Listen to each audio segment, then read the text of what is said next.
ఆంధ్రప్రదేశ్ ఒడిశా రాష్ట్రాల సరిహద్దులోని దుడుమ జలపాతం వద్దనున్న మార్చ్ఖండ్ జల విద్యుత్ కేంద్రంలో అగ్ని ప్రమాదం జరిగింది.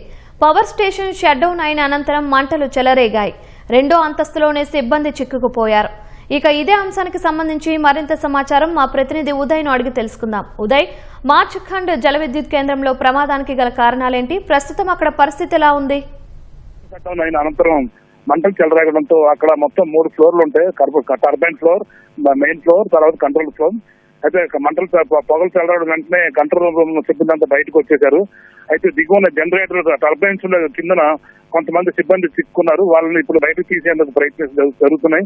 దీంతో ప్రస్తుతం విద్యుత్ కేంద్రంలో మొత్తం పొగలు నిండిపోవడంతో శ్వాస ఇబ్బంది పడి జనాలు పడుతున్నారు. అయితే ఇక్కడికి అగ్నిమాపక సిబ్బంది వాహనం రావాలని 30 కిలోమీటర్ దూరంలో ఉంది. ఆ వాహనం వస్తే కానీ లోనికి ఎవరు ప్రవేశించలేరు. మొత్తం ప్రాజెక్టు మొత్తం కొండల దిగువన ఉన్న మార్కెట్ జరుగుతుంది. మొత్తం పొగలతో నిండిపోయి ఉంది.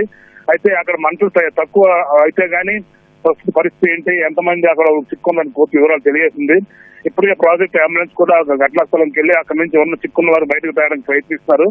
అలాగే ప్రాజెక్టు ఇంజనీర్లు, ఉద్యోగస్తులు అందరూ కూడా ఘటనా స్థలంలో ఉన్నారు. ఉదయ్, అక్కడ మొత్తం మీద ఎంతమంది కార్మికులు ఉన్నారు? ఏమైనా వివరాలు ఉన్నాయా?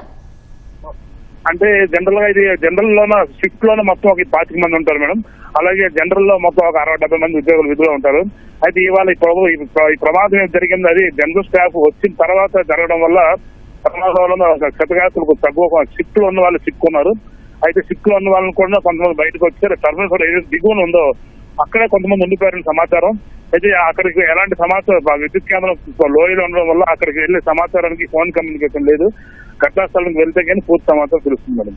రైట్, ధన్యవాదాలు ఉదయ్.